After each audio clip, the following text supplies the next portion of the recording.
Assalamualaikum warahmatullahi wabarakatuh. Salam calon guru penggerak dimanapun Anda berada. Perkenalkan, nama saya adalah Abang Iskandar, SPD SD calon guru penggerak angkatan ke-6 dari STN 002 Siket, Kabupaten Lingga, Provinsi Kepulauan Riau.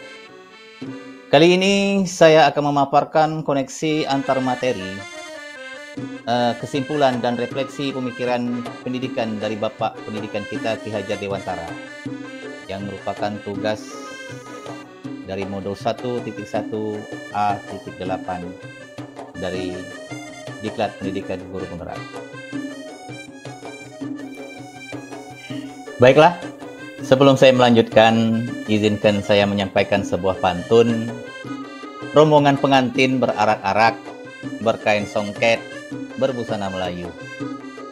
Tetap semangat mengikuti calon guru penggerak, cerdaskan anak bangsa, khususnya di Bunda Tanah Melayu.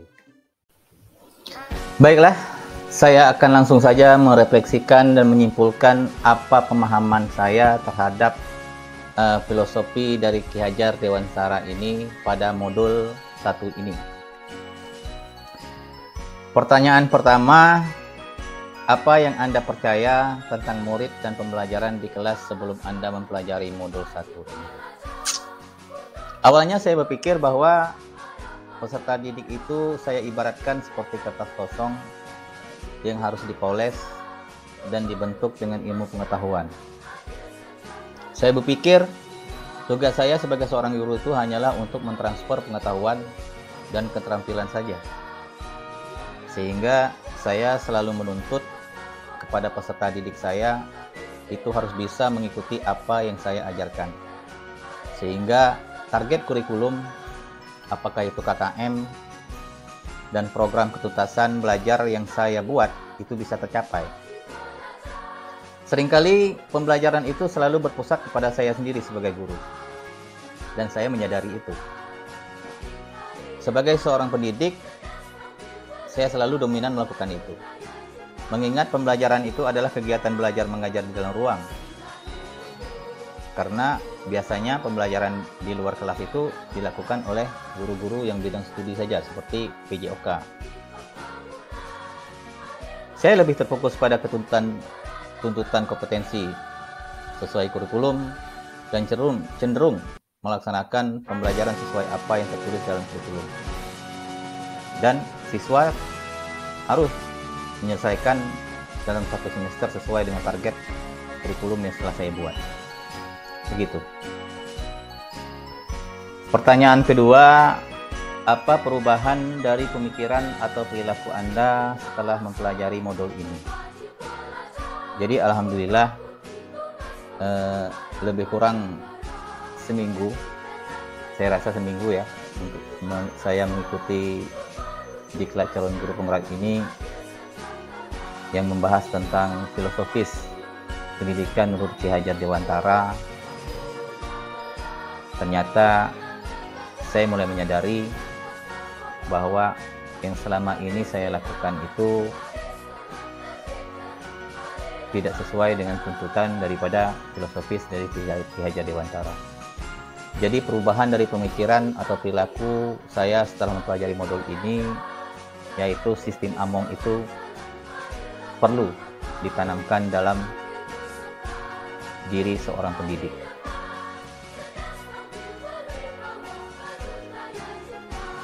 Perubahan yang saya rasakan dari mempelajari filosofi Ki Hajar Dewantara yang ini sistem Among ini, proses pembelajaran di kelas saya itu sekarang sudah berlandasan pada sistem Among. Jadi pembelajaran yang dilakukan di kelas itu bertujuan untuk mendidik anak sebagai subjek, bukan objek. Karena saya menyadari bahwa anak adalah pusat pendidikan. Dalam pembelajaran tidak menghendaki paksaan-paksaan, melainkan memberi tuntunan bagi hidup anak agar dapat berkembang dengan selamat, baik itu lahir maupun batinnya. Menyadari bahwa setiap anak itu istimewa, unik, dan memiliki potensi dalam dirinya. Dalam sistem Among, anak dididik di sekolah itu sesuai dengan bakat dan minat. Jadi pendidik sebagai Tuturi Handayani itu berperan menuntun mengasuh, membimbing anak sesuai kodratnya, agar jiwanya merdeka lahir dan batin. Jadi kita sebagai guru itu hanyalah memberikan kebebasan kepada anak dan memilih gaya belajar mereka yang menurut mereka sukai, bukan yang menurut kita sukai. Dari yang tadinya hanya menuruti instruksi, itu akan berubah menjadi merdeka belajar. Sedangkan perubahan dari pemikiran atau perilaku saya yang ketiga setelah mempelajari modul ini, yaitu kita harus menjadi pendidik dan pemimpin yang memerdekakan. Memerdekakan dan memberi teladan, memberi semangat, memberi dorongan, dan serta mengayomi peserta didik.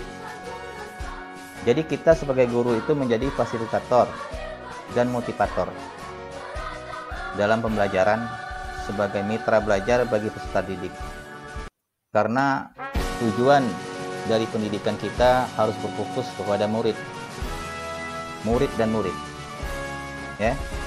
Jadi pendidik adalah penuntun, sehingga dalam pembelajaran di sekolah, tugas guru itu menuntun, membimbing peserta didik dalam mencari dan menemukan konsep-konsep teori dan membantu mereka menerapkannya dalam konsep dan teori yang sudah mereka pelajari dalam kehidupannya sehari-hari. Sehingga dari situ secara tidak langsung mulai tumbuh karakter dan pendidikan-pendidikan yang bermanfaat pada diri mereka. Saya rasa seperti itu. Sedangkan pertanyaan yang ketiga, apa yang bisa segera saya terapkan lebih baik agar kelas saya mencerminkan pemikiran PhD? Yang bisa saya terapkan agar di kelas saya itu mencerminkan pemikiran PhD, yaitu ing arso sang tulodo, ing madya mangentarso tutwuri handayani. Kita sebagai seorang pendidik itu harus bisa memberi contoh suri tauladan yang baik dan disiplin dalam segala hal. Dalam hal ini saya sebagai pendidik itu harus disiplin dalam waktu ke sekolah.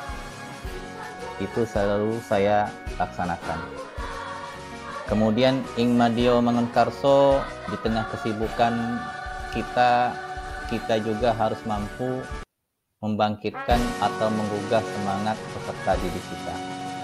Selanjutnya tutwuri handayani. Dari belakang kita sebagai insan pendidik harus mampu memberikan dorongan dan arahan.